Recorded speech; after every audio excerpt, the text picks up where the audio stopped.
Welcome to On the Same Wavelength, episode 5. You wanna come around, let your guard down, take all your clothes off, just get it all off. Call me baby, let me help you with your top. I have to tell you every time I fall in love, I fall in love. When all is said and done, a little bit of love is what you need, is what you need.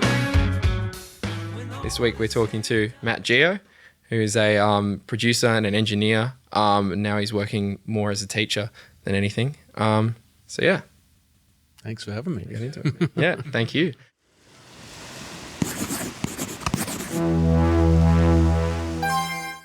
So I guess like primarily I wanted to talk to you about kind of like how you got into this, because I know a lot about you because we've spoken before. Obviously, you've taught me stuff. But what kind of got you into audio? Pretty typical path, really. Like I was in a band, wanted to record my band, so I bought some gear. Thought the only way I'm going to pay this gear off is if I record some other bands, because my band's not going to pay me. And then, and then that sort of just evolved on. I think I was studying music for a while as well. I was studying drums at Academy of Performing Arts, and I kind of just found myself over time being down in the studios, hanging out with the engineering students far more than I was the music students. Right. Who all they wanted to do was like listen to like Weather Report and, you know, Chick Corea and Oh, right. Just a bit pretentious. just a bit, just very different musically to me. You Right. know? Like I just really wasn't interested in like music for musos, you know. Yeah. I was interested in music for people. Right. And yeah, so then like when I finished that course, I actually started studying. Engineering, doing the engineering course there, and I just think I just got to that point, like some people do, where I thought, you know, I was more interested in my own band and making my own music than studying, and I thought, you know, I'm just going to go do this. Yeah. And I was lucky, you know, I had a really supportive family that gave me a room in the house to work out of. Oh, right, that's pretty cool. Kind of thing. Yeah, it's a must. Yeah, absolutely. Well, that's been it's tough. Like, and drumming's another thing that makes that tough. Like, because I play drums as well, and it's like my family was cool with it, but they were like, my dad was also a drummer. Yeah, well, but just having like an area to be loud as well is pretty tough. I suppose that's where I got really lucky. Is my folks were like really supportive of me musically, and I took music quite seriously when I was in school. Like, I kind of used to skip a lot of school and just go practice drums and xylophone and stuff like that. Yeah, and so I suppose my folks at one point did a big renovation to the house and just added space where I, you know, would be able to like have a, you know, drum kit permanently set up, which sort of like, you know, naturally progressed into a recording space. Yeah. And I worked there. So the first like 2 or 3 years of my career was just working out of the basement of my house. Oh, right. Yeah, and just doing freelance stuff? Like, Yeah. I mean, you know, because I was gigging around a lot at the time, I knew lots of bands. So I was lucky enough to sort of, you know, have enough connections to get the first few people through the door. Yeah. And then, I suppose I got to the point where it was getting a little bit weird being at home doing it. Yeah. You know, you'd have certain clients that are a little bit undesirable to come by the house. Or I remember one day, like the thing that kind of just like ended it all was I had this band in, and they'd won like a band competition, which I was surprised for. And they were quite young. And like the studio was actually like down the back of the house, and there was like a big steep driveway that went up like that to get down and out of the studio. Yeah. And they had like 4 cars parked down the thing. Yeah, right. And when they went to leave, the person at the back didn't put in reverse, they put in drive and smashed their car into the next one, into the next one, and the next one. That one smashed through the fence. So it's like a domino of Yeah, cars. it was a domino effect. And then I was like, oh geez. And then I just saw my dad like walk out of the balcony just shaking his head, like, and it's like, okay, it's time to get my own space. And Did you do that? Did you get a studio pretty quickly? Yeah. I was once again, I don't know, it was one of those really lucky things where all the stars just aligned, and I managed to like, you know, I'd managed to borrow some money and find a space that was, because I was always looking for spaces, but I didn't want to go like out miles away. And then I found a space right around the corner from my house in Monterey that was like really cheap rent compared to other places I've seen. Yeah. And I think it was one of these things that was quite funny because I'd looked at lots of spaces, and they're warehouses. You just walk in, it's an empty warehouse, and you're like, and you can't imagine it. Yeah. So you think, oh no, this isn't right. But this one place I went and looked at had offices built into it. So, and just the offices sort of gave me a sense of what the space was. So I was like, no, I'm taking it. Yeah, right. And just at the same time, like a friend of my mum's who was a builder had kind of retired, and he was like, yeah, I'll help you build it. And he's an amazing old Italian guy that pretty much built the whole thing himself with, I designed it, which was like the hardest thing ever, but he built it. And if I had my time again, I would have hired a professional designer. Oh, right. Yeah, because it's just way quicker. And, the money that I saved in not hiring a designer, we kind of ended up spending trying to figure out how to put it all together later. Whereas if you got an architect do it, then the builder just looks at the plans. Yeah. And builds. Did you need to get an acoustician to come in? Or no, I did a lot. I mean, everyone with their first studio does this. They just think they can do it themselves, and they just read everything there is, and make lots of mistakes. But it was fun. I mean, I learnt lots. I mean, I know a hell of a lot more now than I did back then. Wasted a lot of money in hindsight. But that's what I'm saying. I think if I did it again, I would have hired an acoustician. Like I think if it was like $20,000 to do the design, I think I would have easily spent that in the time I wasted building it, figuring things out myself. Because, while you're building, you're paying for the builder, you're paying for rent, you're paying for materials you didn't need. So it does add up really quick. Do you think it was a worthwhile experience though? Like what you learned from it? Do you still apply that in any way? Definitely. I mean, I was the most proud of that studio. Oh, right. Like even though the next few studios I owned were like, immensely bigger and in cooler locations.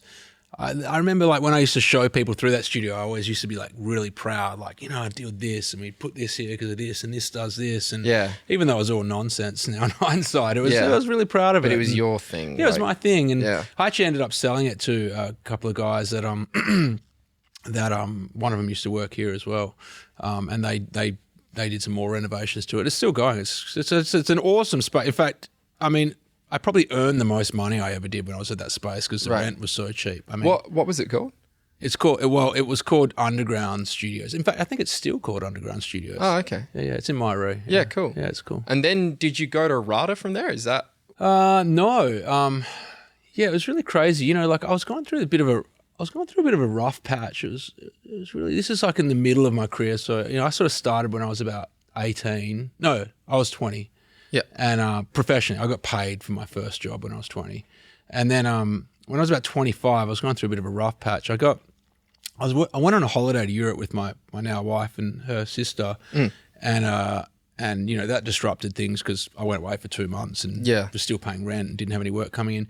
And when I came back, I worked with this band that I'd worked with quite a bit before, and they ended up booking him out for a whole month. So that was the only work I had for that month when I got back. And at the end of the project, they just didn't pay me. Oh, shit. In fact, they decided to just break up instead. It's like the bill came and like guy one was like, well, I'm not paying any of that. And then guy two was like, yeah, well, if he's not paying, I'm not paying.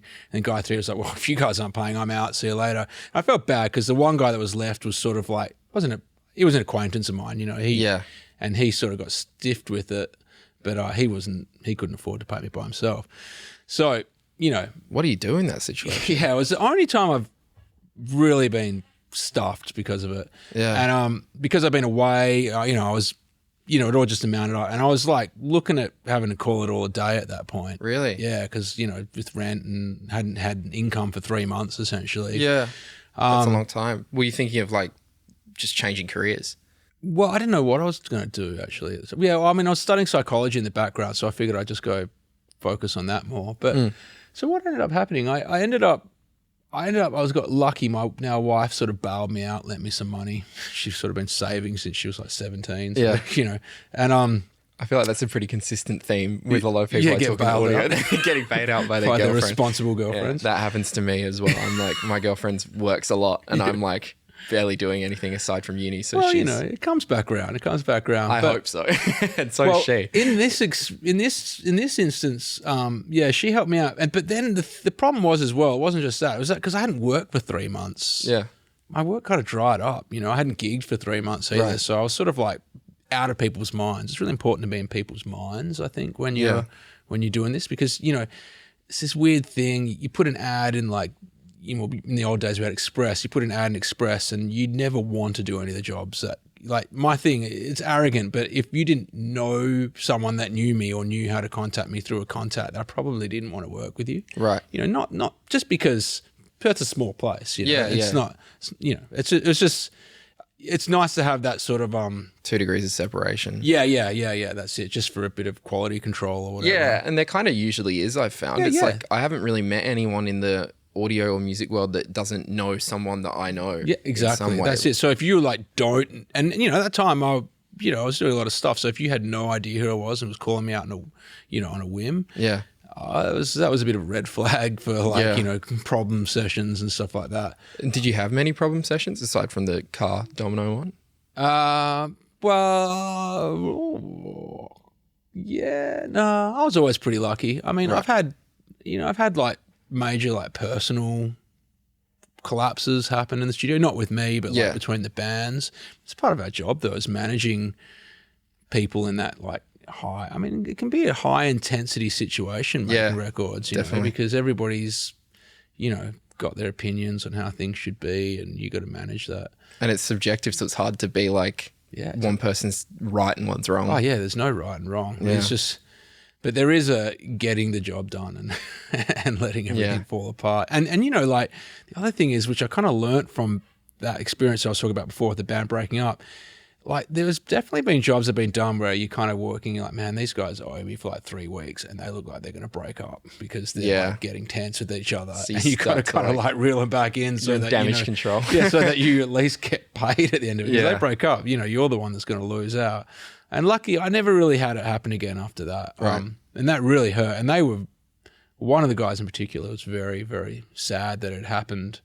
But he just, at the time, he couldn't, there was nothing he could do about it either. Yeah. But yeah, anyway, so like I had, I went pretty quiet for a while, which was, kind of scary as well, and trying to justify to, your partner that, like, no, it's all good, I should keep going. Yeah. So what happened, which I often say to students and stuff now, if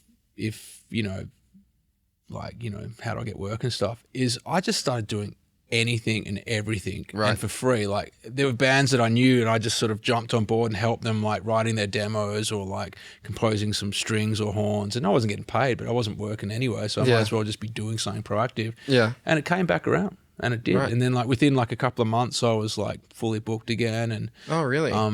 Yeah, and then that was it. And it just, when it rained, it poured. That's when I mean, not rain, it's sad to say this now, but a mentor of mine who owned a big studio in Fremantle passed away around that time, and I kind of helped.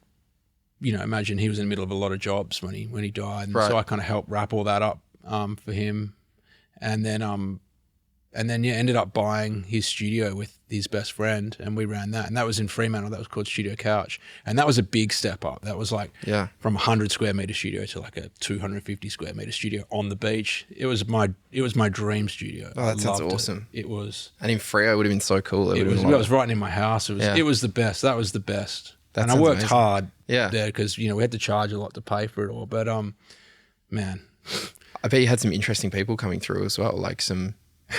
Right then, what do we have in the Studio Couch days? Yeah, I mean, the thing is, I definitely found like in that period of my career when I upped the studio, my clientele was sort of upped a bit as well. You know, I started getting like some bigger jobs come through, and that was quite cool. I think the most interesting clients were probably always at the first studio. Oh, really? Yeah. It's just people, random people. Yeah, and like, I mean, I don't know. I never. Everyone's the same.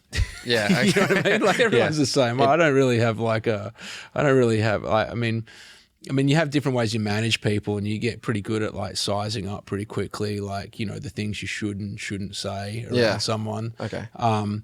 But also you kind of got to teach them to deal with a bit more. You have to push clients a little bit, because sometimes you have to tell them things they don't want to hear, and if you've been mollycoddling them the whole time, then they'll get offended. Right. Whereas sometimes you have to say offensive things like, that's not good, or like, I really think we should change this. I guess that's like the producer fine line that you have to walk, because that's kind of what I've been learning from doing a bit of work with like Ryan at his studio, and like just witnessing like people's workflow, is that there's a distinct point where it's like you kind of have to step in and as a producer, because it's like it's your job.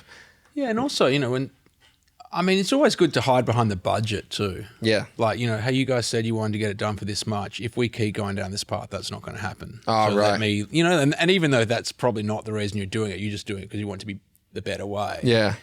I find budget's like a nice thing to hide, to excuse everything. Like, Yeah. you know, like we need to do this so that we can stick to your budget. You know what I mean? It's not me saying this. It's your budget saying this. It's just you know? like people managing. Yeah. And then they were always like, yeah.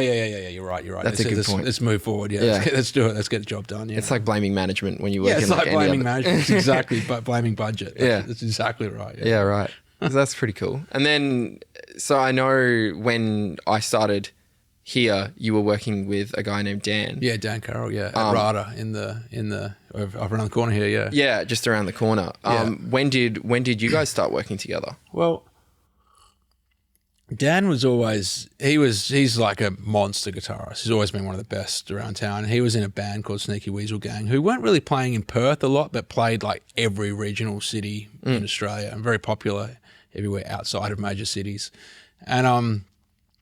And he's just such a wealth of knowledge, and a mutual friend introduced us, and we just hit it off like straight away, like really well. And so I asked him, he was doing a few backyard recordings on like little 8 tracks and stuff, super old school, cool stuff. And I asked him if, when I was at the first studio, if he wanted to come and, you know, help me out. I just paid him like $50 a day, and he ran the Pro Tools sessions for me. Because that particular period of my career, I used to like sitting in the room with the artists while they were recording. So if a drummer was drumming, I'd just be sitting next to him going, yeah, that's cool, man. Like, you know, really? I'd have someone else pushing rec in the other room. That's pretty cool. It's good. I liked it. It kind of made them feel relaxed, and you know, you wouldn't be talking over the talkback mic through the glass. You'd just sort of be like, just chatting like, oh, that could be better, and why don't you try this again? Here, jump up, I'll show you this. Yeah, just a bit more personal. Yeah, in fact, I still do the same thing now, except I just do everything in the control room. You know? Oh, right. Yeah, You just have them in the control room Yeah, I with have you. the drums in the control room and everything. Oh, right. Yeah, That's it's- pretty cool. I don't like the glass, you know. Yeah.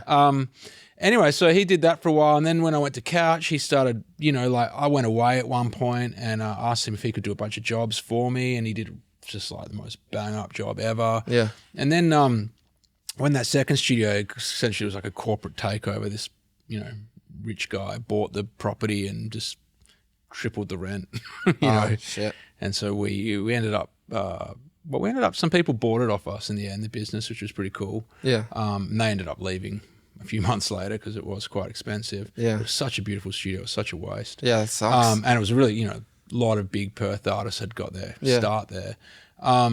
Anyway, about that same time, once again, you know, like I think just I got lucky, you know, and just having, and it is luck, but it's also like I'm around, you know, like. And you make your own luck. Yeah, and that's, like.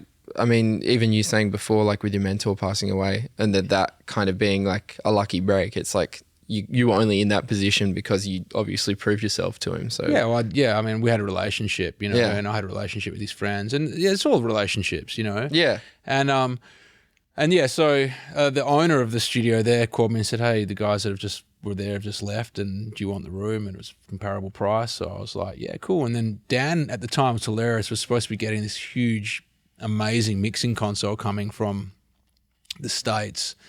And the plan was always going to be that, well, we'll have this huge, because it's a massive studio, it's one of the biggest in the state. Yeah. We'll have this huge studio, we'll put a big mixing console in it, it'll be great. You know, everybody will be coming, it'll be the best studio ever. And the mixing console it's still not here. Like, we know where it is. It's in America somewhere, but it's Really? not here. Yeah, and this is like 10 years later. holy shit, they just didn't deliver it. Oh, it was way more complicated than that. Right. The guy that sold it to him had essentially like bought the wrong thing and on-sold something that it wasn't. Oh, Yeah, it was missing microphone preamps essentially. It was like a line desk, so it was just a desk for mixing film. It wasn't. Oh. It was, you know, it didn't have any preamps in it. yeah. Which, you know, considerably. Pretty you know, important. yeah, exactly. And rather than just owning up to it, he just thought, oh well, I'll just wait till I find all the like spare components we need online over time, and I'll just rebuild it. But you know, Not found him yet. yeah, no, essentially. Well, we actually took it off him and took it to another guy, but I don't know what's happening with that anymore. Yeah. But that was really hard the first few months because our business plan essentially went in the toilet. Yeah, I bet. But yeah, Dan's whole thing was, you know, like, well, if we're going to do that together, let's do the business properly together, start a business together. Yeah. So we did, and that was cool. We were there for quite a while, 8 years or something. We had, like, I always say, like, I think I would have got out of the business years earlier if it wasn't for him, just because, no, and I mean that in a positive way, you know, Yeah. like he really inspired me. I think we inspired each other. And, you know, it's a really rare thing, this like relationship in our industry, because it's quite a lonely sort of business. I mean, we have our clients, but we're kind of always working by ourselves, for ourselves. Yeah. You know, and And Dan and I used to get to debrief like every day, you know, like, oh man, today was like the funniest shit happened. Like, you know, and you know, it was really nice. You know, it was like I got to go to work with a friend every day. Yeah, know, that's cool. Which is really, really, really, really great. And do work that you love as well. Like, yeah, totally. Well, the thing is we both brought work in too. So like, we work together, but we also work separately as well. And on jobs that we, you know, were important to us, we worked together, and that was great fun because we'd take less pay than we would if we were working separately. But it was easier work because, you know, the buck didn't stop with either one of us. You know, like I'd be like, you know, oh, I think we should like change that snare, and he'd be like, yeah, no, you're right. And then together it was like I felt more relaxed about that decision. Yeah, you know, it's not just a personal thing. Yeah, it's like, exactly. Yeah, we'd be able to like figure things out. And we just had we got a really, I mean, by that stage, you know, by the end of that, we've been working together for a decade longer, and we had a really good system for working together. Like we could have an artist come in and we could completely finish a track for him in a day, like from the ground up, you know, and mixed and everything. And that's just because we kind of knew our strengths. We were really good and honest at knowing our strengths and our weaknesses and stepping back when the other person needed to step in, and and vice versa. It was a really good relationship. And yeah, I suppose my biggest regret, well, the thing I'm most sad about stepping away from full-time production now into teaching is not having that relationship anymore. Yeah. But we're still good friends. We debrief, and I think we're going to debrief next week actually. But it's not like you're working together every day. Every day, yeah. I feel less inspired. Yeah, you know, on a daily basis, yeah. But I mean, you did it for a really long time. Oh, yeah. That's the only, like, I mean, not that I don't like it. I mean, I love making it. I love it more than anything. But I also love teaching, and I love having my brain back to me at night, you know? Yeah, actually being like, I guess, challenged like intellectually a bit more. Well, more like it's very taxing emotionally and creatively, you know.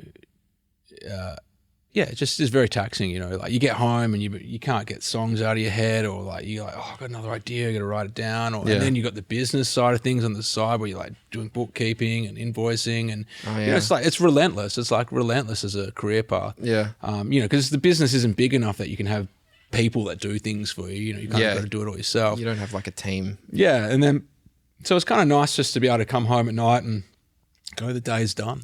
Yeah, and relax. Yeah, I feel more relaxed than I felt for probably 20 years. So it's good. That's good. It's really good. That is cool. Yeah, and you've been rewriting curriculums and stuff, so you've still had your work cut out for you. Oh yeah, well that's the thing. It's funny. I talk about it with some of the staff here. Like, I'm used to working 18 hours a day, like killing myself, and it's 18-hour days being creative. So it's like there's no right or wrong. It's subjective work, you know, whereas I find it much more objective here. I find it really easy just to go, I got to do these things, put your head down and just do them. Yeah, right. I really enjoy it, actually.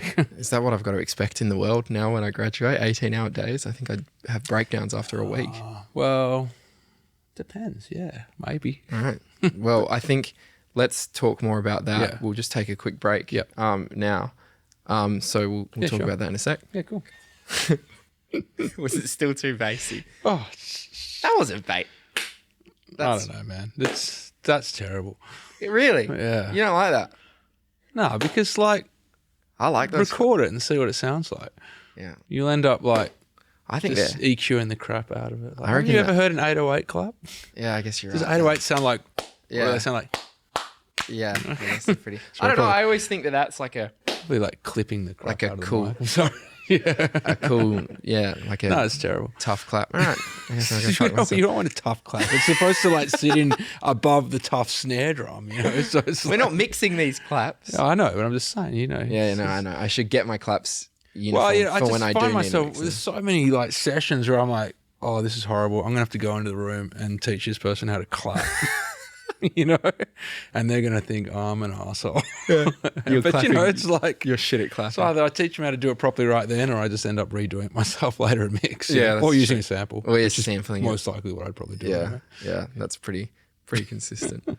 I love the sampling over stuff, or like the re-recording people's parts is like a bit more common than I think I realized prior to. Oh yeah, it's a taboo one though. Like it's a scary thing to do, especially when you're re-sing people's backing vocals, and when they're listening to it, you're just like, just watching them to see if they pick up on it. Yeah. I sound good. Yeah, good. You sounded great. Yeah. I mean, if you're lucky, then I go, oh, so did you tune my vocal? And like, yeah, a bit there. Oh, cool. Yeah, good. No, it sounds good. Yeah. That's interesting. It must be such a weird, like, have you ever had anyone blow up at you over stuff like that? I don't know if I've ever had anyone blow up at me ever. Oh, really? I'm pretty good at diffusing, like, Yeah. you know, like I've done some naughty things. Like, I've really? retracked people's drums and bass. I've brought session players in to replay their guitars. Really? Yeah, like, Wow. just not told them. Interesting. Yeah, I'm not looking for any more employment, so I can admit things You like can that. bear now. all, yeah. Wow. Yeah. This is like an exclusive. But you know, the thing is, I mean, it's one thing if they hear it and they're like, "Man, what happened to the drums? They sound crap." You know, then you're like, "Oh, whoops." Yeah. But usually they're like, "Man, that sounds like awesome." You know? And it's like if they So don't like- know, it won't hurt them. I mean, for me, the thing is, making records is at this level. Let's talk about it at an indie level, right? It's about two things. It's about getting the job done, getting a product as high quality as they can get for their budget and skill set, which is in getting increasingly better with tools and, you know, software and whatnot. And two, it's about the experience, you know. So I've always like, I remember I always like, you know, me and Dan, my old business partner, talk about this a lot, and I'd always be like reminding him, like, you know, because sometimes, like I was just saying to Jared, you know, sometimes he'll work, well, we both would, but, you know, he's still doing it, you know, work for like 30-something days straight without a day off. And, you know, you get like pretty run down by the end of that, and it kind of shows when you have a client come in. And like, no matter what level an artist is at, like, you got to always remember that, like, this is like the best day ever to them. Yeah, like, it's it a might just big be deal. work for you, but this is the best day ever for that client. Especially if it's one of their earlier records. Especially if it's early days. Yeah. And you can never forget that, you know, and you got to respect that, and you've got to rise to that. And that's one of the more that's one of the more exhausting things, you know, is, you know, It's like customer being on your service best day almost. every day. Yeah. Like you've got to present yourself as like you're super excited by everything they're doing. And Yeah, stuff. I mean, there's a balance. It's not like you look like you're on cocaine every Yeah, day and like pinging off the walls. Yeah. It's just, but you know, there's got to be a level of respect and for their project and and excitement for them, you know, which is fine. But you just got to remind yourself every now and again. Yeah, you know. like I know you're on 28 days of straight work, but this is I don't like telling them that because you know, because they all pay the same rate. Yeah, right. You know what I mean? So you don't it's not wanna be like like- yeah. it's not like your rate gets lower the more days in a row you've worked. Yeah. Maybe that should be the case. maybe you maybe know, it's like by 28 days you're charging like $5 a day. just not worth it. You have to take a day off. Yeah, but it's all right. Yeah, well, I wanted to talk to you about that. So that's a good little segue. We kind of like left off the previous half talking about is kind of like what's to expect in the audio world, like in terms of workload. Because you've talked a couple of times now about how intense the workload was, like for you guys. I suppose you kind of hope it's intense, right? Yeah, it's like either intense or it's nothing. or you're doing not much. Yeah, and I guess that's kind of the thing for like general things where it's like you're running your own business or like freelancing, I guess. But is that I guess mandatory to be working that hard?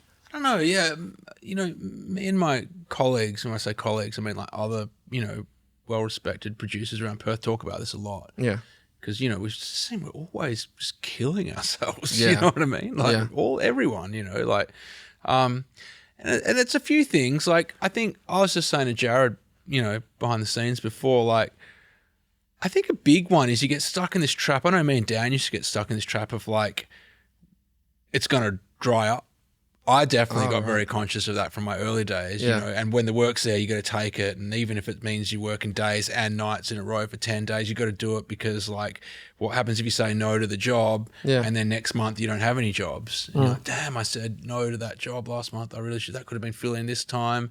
So you kind of get stuck in this bit of a paranoid cycle of like, especially, see, I've always had that because I've always worked in studios that had big overheads, you know, as opposed to like a lot of my, you know, colleagues, you know, work in studios they built at home or, you know, don't have those sort of overheads essentially. So if they don't feel like working for a week, that's kind of fine. Yeah, who and if cares? they don't work for a month, they've probably got enough money to survive anyway. And I'm sure some new work will come. Yeah. But me and Dan have always had like, I mean, we were crazy. Like most of our income went to overheads.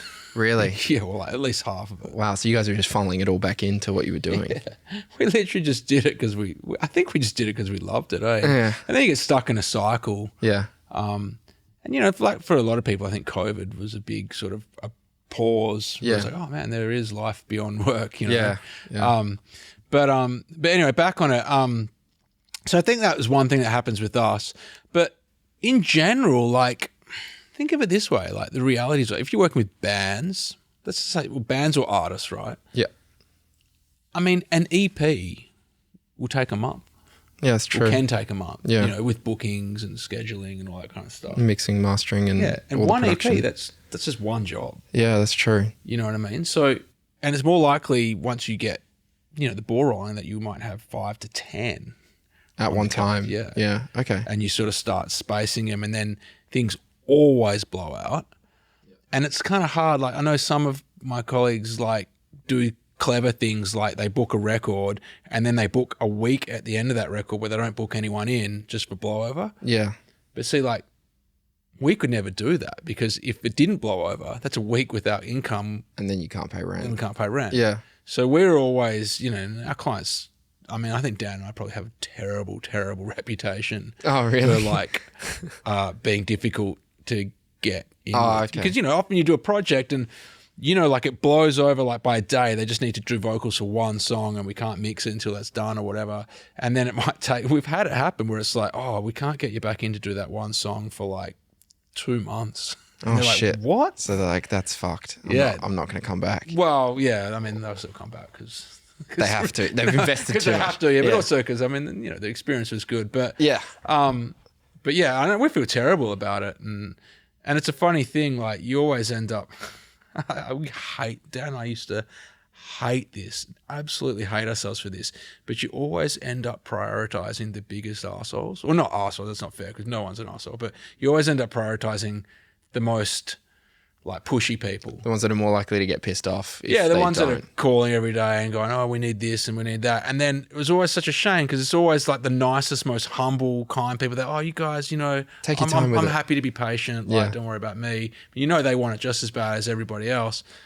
But they're the ones you always screw over. And they wait for 2 months and then the other person gets in. I hate it. Yeah. I hate it. I hate it. But it's just the reality of the situation because, that pressure turns into like stress, in our lives. absolutely. And if someone's hounding you for something and like it makes you stressed out. It makes you like, I mean, that's it. I think I always think now I'm coming out the back end of my career. I kind of in hindsight feel like maybe I didn't really have the right personality for this job. Right. I did in some ways, like in terms of like my like diplomacy and dealing with people and stuff.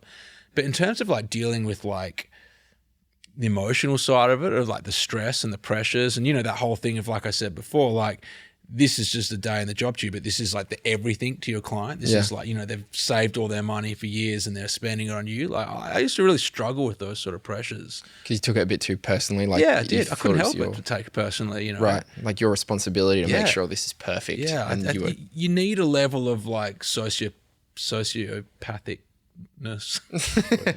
yeah. We'll go with You that. kind of need to be a little bit sociopathic to just be Yeah. able to like go like, I don't care, Yeah, like this be is able their to shut off. this is their big day, and you're like, no, I said we'd be done at 5, so off we go. And they're Yeah. like, oh, okay. Yeah, that's a hard one. Yeah. Wives never understand that one. Yeah. You said you'd be home at 6, but we were like halfway through a chorus. Yeah. I couldn't just like stop and walk out. It's 2, and you're like, well, they were on a roll. Like yeah. they were really feeling it. Yeah, on a roll. I Yeah. feel like that's a big one. And like I know people that literally just, sorry guys, We're done. Really. 5 o'clock. Yeah, see you later. Time's up. And they're like, what? Wow. That must be I know pretty a few brutal. people that are like, and maybe they're better than me. Maybe they're smarter than me. I don't know. That doesn't sound like you would be building a good reputation. Like, as far as I'm concerned, I like, mean, maybe I think people sometimes respect the boundaries and all that. I guess. Sometimes people do. Like I know, like Dan and I have this a lot. We talk about it quite a lot, and a lot of people that know both of us often comment on it. Dan like has no boundaries with his clients. right. Whereas I especially now I've got a family and stuff like that. I do. I mean, you have to. You can't not if you've got like kids to look It sort after, of commands it more. But like, you know, like I kind of get walked over less than I'd say he would. Now, right. You know. Just because he's more willing to put up with because he's more people's willing shit. to, and he doesn't feel like he's got the excuses to to get out of it. Whereas I've just been like, oh no, I've got to go put my kids to bed, or Right. But I was doing it before I had kids too. You know, Just a bit more willing to say no. you've got to be willing to say no. Yeah. Well, I mean, it's interesting though, because you said that you guys had consistent work and you prioritized that, and like you were worried that it was going to dry up one day, but it didn't. Do you think maybe that mentality is why it didn't dry up, because people were like, they're worth going to, like you had a good reputation? I mean, that's definitely got something to do with it. I think, like I said, one job can go for a month. So if you just keep taking them all, Yeah, it's only 10 jobs to get a year's worth of work. that's true. You know what I mean? So the things did just flow on.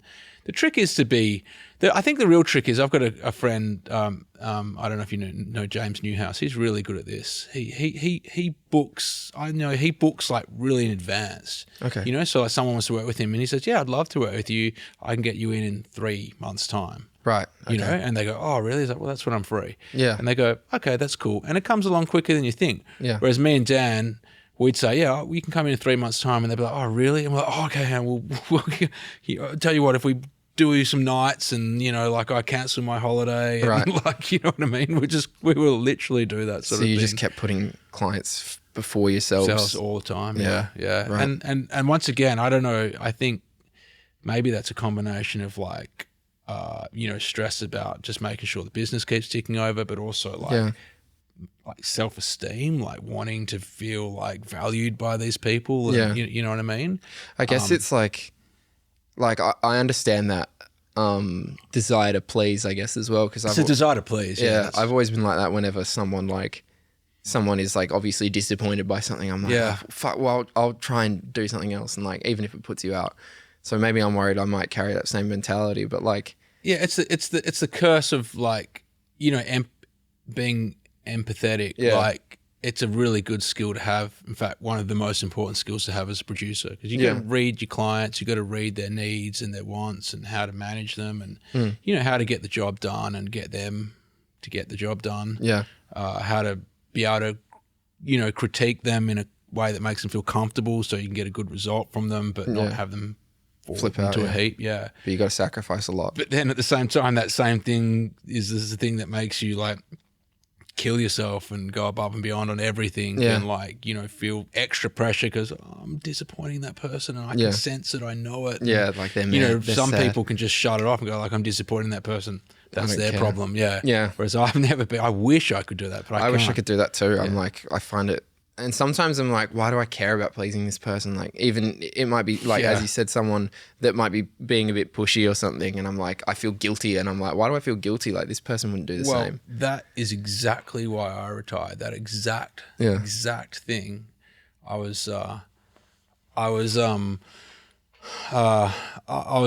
working with some bands, and it was a bit ball breaking, like the particular jobs I was on, and it just, the sessions were going hard, and there was a bit of back and forth and drama, and it was stressing me out, and I was so stressed out and like, feeling bad.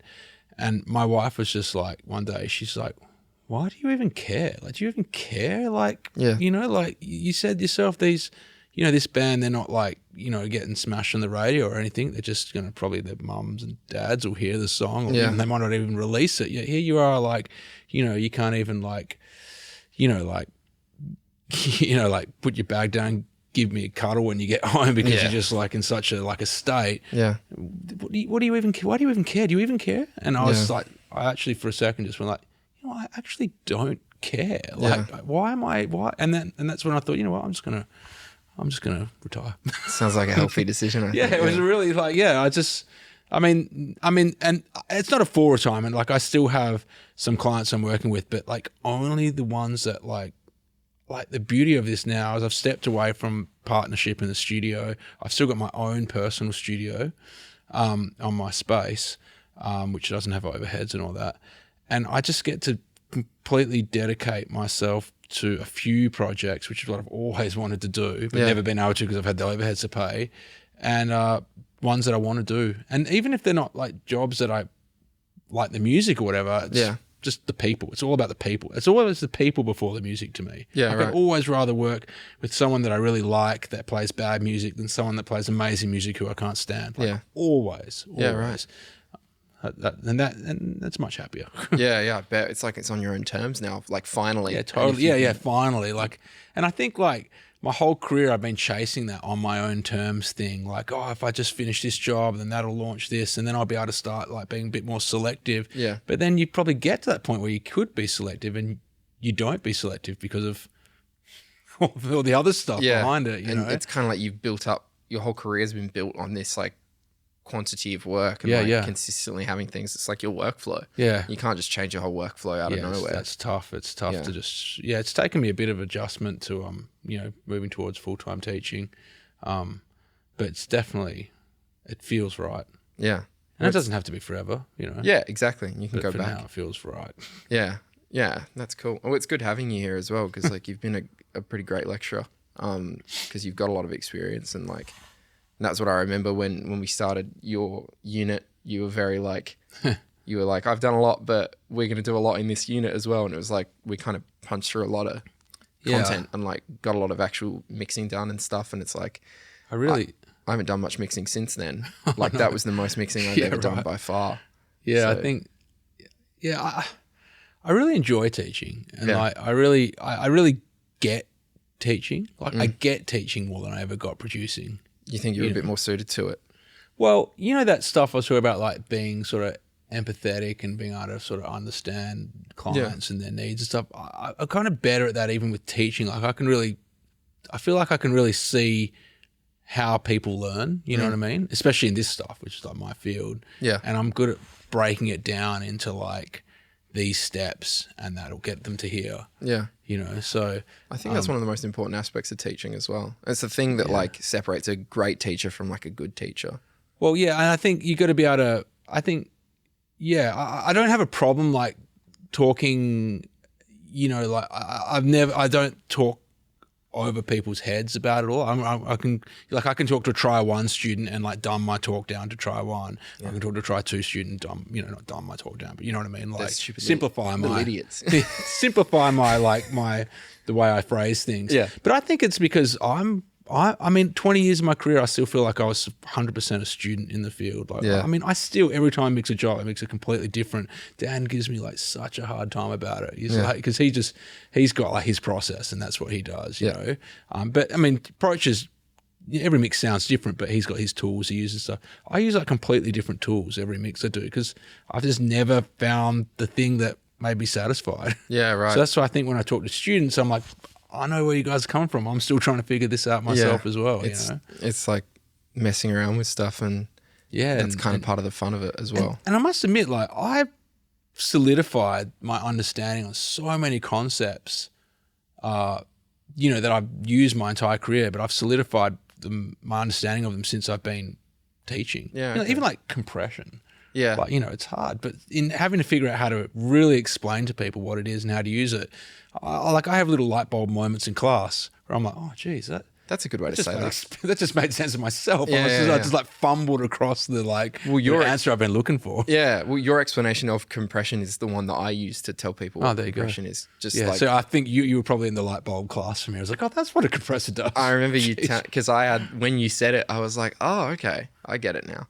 Like, because compression's a bit weird. Yeah, it's hard to explain. Yeah. It is. But yeah, I explain it many times now. I iteratively explain it through the trimesters and try and add a little bit more complexity to it every time. But yeah, I really like it, and also like I get to share the resources I've created over the years with sessions and clients I've worked with. I get to like not just share like the stories, but the assets as well. Yeah, like the sessions, and we're looking at real sessions and playing with them, and it was a lot of fun. It was cool mixing all this stuff as well because it was just like this is kind of like what our jobs would be. Yeah, real world. Yeah, that's what I try to sort of. Yeah, that's the goal anyway. It definitely felt like that, and cool. Like it's weird now that I've like almost finished my degree because it's like it's funny like you talk about in the industry like for such a long time and still kind of being like feeling like a student because it's like. I've almost finished my degree, and I remember like when I started, I was like, yeah, when I finish, I'm going to be like this incredible producer, and I'm going to be like feel amazing. I'm like, now I'm like, fuck, I don't think I could take on a single client and feel comfortable. Like I feel like I'm just not ready. You got to start at some time. I mean, Yeah. the first time I ever used Pro Tools was in a session. Yeah, you've told me that. Yeah, which is ridiculous. You just got to do it at some point. Just make sure that as long as the client doesn't feel ripped off. Yeah. You got to learn somewhere. I mean, the only way you get good at it is to do it every day, and the only way to do it every day is to have clients. You don't just want to be like working on like exercises every day. You know what I mean? It's more thrilling when you're doing it for real. Like once again, I was just saying to Jared before, like the first day I opened that first studio in Myree, I was saying to him, I worked for 48 hours straight. I didn't go home. That's ludicrous. Like days and nights. But I didn't even know. I wasn't even tired. I was like so pumped to be like in my own space with my own clients and just where you wanted to be. Yeah, I was just like, it was like the happiest. It was literally like probably one of the most, like in the top 3 most exciting moments of my life. Yeah. That's pretty cool. Yeah, I was really, really pumped. And and that didn't go, I kept thinking it'd go away, but it didn't go away for years. And in fact, it never went away. I mean, every day I went to work, I was excited. Like, I mean, I never took the job for granted, like every day was just like, I mean, sometimes I was tired. Yeah. But every day I was like, this is so much better than anything else. Yeah, it's a lot of people's dream job and like dream industry and like. Yeah, it's it. And I mean, it is a taxing job though. I mean, it's the only job I can think of where you use pretty much every bit of your brain, the mechanical, like the engineering part of your brain, the systematic part of your brain, but also like the creative part of your brain, and the emotional and the empathetic part of your brain, like it's all going simultaneously. It is a very draining experience, even just like being in a studio. I will just like my energy levels just like deplete so quickly. That's true. Yeah, we call it, what do we call it? The day one. Like everyone day one in the studio, they would just like be asleep by 4 o'clock on the couch in the back of the room. You gotta get your studio legs up. Yeah, sorry, studio legs. That's what we call it. It feels like that. But yeah, like I've been doing some work with Ryan, and then like even when I did, I mixed like a live gig. I remember like similar to what you're saying, I was just like, I don't like. Pinging. This is the first time I've ever mixed on a digital desk. I don't know anything, and I went with Dale, who works here on the tech desk, and like I was like, oh, I'll just shadow Dale all night. Like I'll learn a lot from that. And I got there and he's like, you're going to mix the whole thing. And I was like, I can't do that. And he was like, no, just do it. It'll be fine. I'm here. Like I'll tell you if you're doing anything wrong. And like it was like there were 4 acts, and the first act that went on, I mixed them, and like he did a lot of it. Like he kind of like showed me what to do and stuff. And I remember by the end of it, he was just standing there and I was like doing it all. For it. And he was like, you can do this one on your own. Like you'll be fine. And I was like, all right. And I did it. And I remember at the end, I was like, fuck, that was pretty incredible. Like I went from being like too scared to even touch the desk. Yeah, well, a lot of it is confidence, right? Yeah. And that's kind of like what I learned. So I think you're definitely right with that approach of like just doing it. And that's what I kind of have to keep telling myself, that it's like, even if I don't feel confident, like I just have to try. You do, yeah. And I mean, it's harder in the studio, right? Because you got to have a space and know people. But you still just got to do it at some point. I mean, you play. Yeah. So use people you know. Yeah, and that's what I'm probably going to do when I finish up. And like, I mean, I just said I did demos for ages. Yeah. You know what I mean? Okay. But the other thing is now you've got that whole thing that didn't really exist when I started, is working with artists. Someone brings an acoustic guitar, plays a song, you put some drums on it for them. Yeah. Put some bass on it for them, program some synthesizer. That's true. You utilize some of your like colleagues and your friends to like add bits to it. Be a bit more involved in the actual like song. Yeah. I mean, the studio is a songwriting tool now. You know what I mean? It really is. I mean, most of the work I do now, in fact, I can't remember. No, there's one band I've worked with in the last like couple of years that's had finished songs when they came to the studio. Oh, everybody else is like, Matt will help us get it across the line, you know? Like, so you've had to. It's like they booked the studio. Same, just booked the. Once upon a time, you booked the studio when you'd like written your song, you rehearsed it 100 times. Now it's like you write it, you get stuck, so you book the studio. Like, it's like to get past writer's block. Yeah. It's sort of what happens. And I have a riff, and you're like, oh. I've had many. I've had a riff jobs. Really? Yeah. Wow, that's crazy. But they're kind of fun too, because I sometimes I look at traditional engineering and go, oh man, it's so boring just sitting there pushing record and listening to a song all day. That's true. Yeah. At least like the romanticism of it's cool. Like we'll set up, we'll get the best John Bonham drum sound ever. We'll do it to tape and blah blah blah. But then you get it all set up, you get the sound, it sounds great, and you just like sit there. Pushing record, yeah, like, all doing day. 40 takes because the drummer's a bit out of time, which is fine, but it's way more fun. We're like, oh, what should we make that beat? No, let's change it like this. Let's bring some samples in. Like, you just go in there and play. Like, I'll just put one mic and that blend it back in, and why don't we change that bass with this synth, and I'll get a sound, and that's way more fun. It sounds like fun. It's exhausting too, but it's fun. That is way more engaging, and that's very much That's very much the modern way that I think studios are going. And that's the kind of way I'm starting to move the courses here. Yeah. Towards that whole like, I'm moving them away a little bit from like the band comes in, you push rec, and more towards the like, no, you were part of the process. Yeah. You know what I mean? That's cool. That's what I wanted when I started here. So I'm glad to hear that the industry's moving in that direction. Sorry. No. I don't mean it like that. I mean, that's the career that I want. Yeah. Well, it's just the way the music industry's going, right? Yeah. When I first started making records, only bands existed. You know what I mean? Mm. And to be in a band, you had to learn an instrument. You had to find 3 friends that could also play different instruments to you. You had to all own instruments. Yeah. And you had to find a rehearsal room or a space where you could rehearse. You had to all find time to get together. You had to all write songs together, which is bloody hard. Yeah, to absolutely. 4 people to stand in a room and write a song. Right? Yeah. And then you'd have to practice it. So you'd have to rehearse every week. Then you'd have to save up.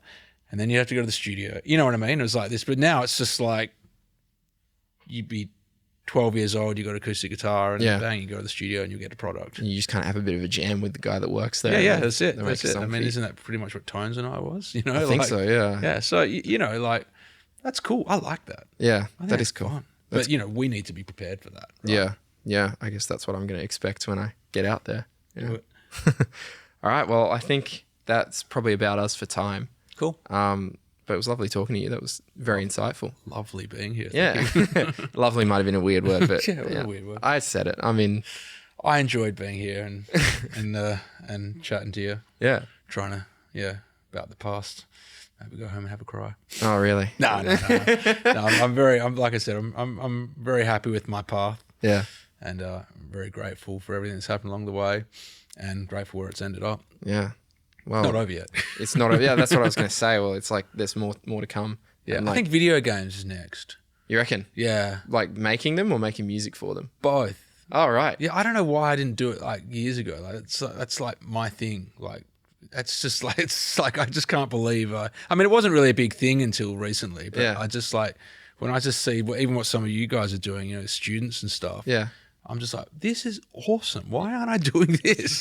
Switch it up to game developing. Oh, man. But even just like the sound design for games and stuff is so cool. And there's some cool music in games. I want to do sound design for a game. Like indie games and stuff. Just like and there's so many indie companies out there. There's so many developers. There's so many guys on Facebook groups that are just making their own game. You can just hit them up and go, hey, can I I'll do some sound for you. You could build a portfolio in game design so quickly. Yeah, definitely. So that's what's next for me, I reckon. Yeah, well, I'm excited to see. I'm excited to see the games that come out. Me too. Thanks very much, man. Thank you. Ciao. Cool. All right, thanks for checking out this week's episode. If you want to follow us on social media, all the links are in the description. And leave a comment letting us know what you thought about the new set and this week's episode, and anyone that you want to see on following episodes. Thank you.